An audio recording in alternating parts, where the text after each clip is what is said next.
So in this episode, I really don't want you to hate the language, but I am here going to help you. Okay, I'm going to help you, but I don't want you to hate the language. The language is very beautiful, and it is if you learn it the right way with the right teacher.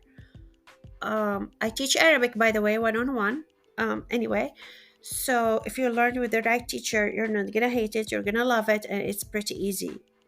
And it's based on what my students say. It is easy. So this episode is the purpose is not like to make it difficult. It's just something for you to be aware of if you want to learn the language. So a lot of people say, I just want to learn the language and I don't want to learn like foundations and grammar and all this and the writing and the Arabic letters. This will make it very difficult. I always disagree with that. I always disagree. Because if you don't want to learn the basics and the foundations and the foundation, I'm sorry, the foundation, you're gonna make it extremely hard. It's gonna be very hard. You have to learn that. And the basics and the foundation doesn't take too long. Trust me. You have to learn it in order to be able to speak. You have to learn the letters as well in order to be able to speak. And that's not gonna take forever. That takes like each thing takes like 2 or 3 lessons. Right? Learning the letters and writing, it's literally 3 lessons. It's pretty easy. It's not hard.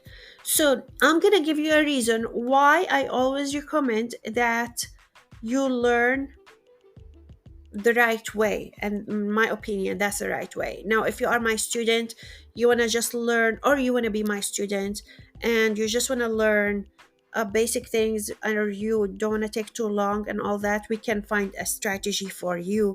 We can find a way to make it easy and simple and teach you the language.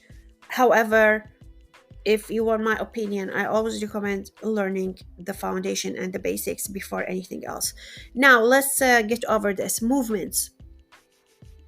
Now, movements, if you listen to my very old episode about movements, they are very, very important. I'm going to show you why. Although when you read like Arabic books, you're not gonna see movements, but things are gonna get easier because you actually have to learn things in order to do the correct movements. You have to learn like long vowels, you have to learn some grammar, different forms of verbs in order to do the movements. Like this plays a big part of learning movements.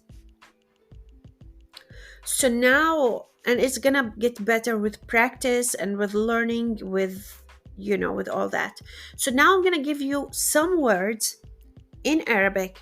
These words are the exact same letters but with different movements. And when they have different movements, it basically make it completely different words. They are not related at all. So for example, the word khudra. So we have the word khudra and we have the word khadra. So khudra and khadra.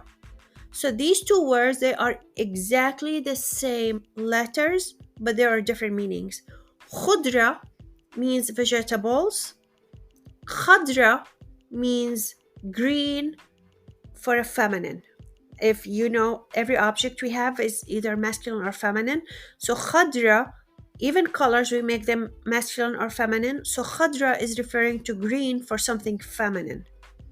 And learning feminine, masculine, that's actually grammar that you should learn. So that would make it easier to remember. So we have khudra, vegetables, khadra, green for a feminine. Now we have the word, we have so many different words, but I'm giving you a few like examples. For example, I mentioned the word khalas in my previous episode. Khalas means stop. Khilas means ended. One is a verb, one is like a noun, or a noun. So one means stop. Stop not as a verb. Stop, like we're done. And it's not a verb. خلص, the exact same letters, different movements, it means it ended. Now we have the word روح. روح means soul. Soul. روح means soul. Now روح, it means go. These are literally the exact same letters, different pronunciation. روح and روح. روح, it's also exact same letters, different movements. روح means went home. So we have روح, روح, روح. Exact same letters, different meanings. Now we have the word دين. دين means religion. دين means religion. Then, the exact same letters, different pronunciation. Then means like I owe you something. Like I owe you money, or I owe you, I owe you something. So we have din and den. And these are not just movements. These are also long vowels, but sometimes we pronounce a long vowel as like E or A, and that makes a difference in the meaning. So you just have to know this. And it gets easier when you actually know the letters and you learn the right way, instead of like writing all the Arabic words in English letters, and that's like all over the place. So yes. Now the last word I would go is haram. So we have haram means like, oh, poor someone. Oh, haram. Or some people use haram as like, this is a sin. Haram, don't do this. The other meaning for the word haram, or the other word, is haram. So it's literally the same letters, different pronunciation. Haram. Haram means blanket. So there's haram, blanket, haram, which means like a sin or poor someone. So these are some, like, this is a sample of some of the words we have. I hope that was helpful, and thanks for listening.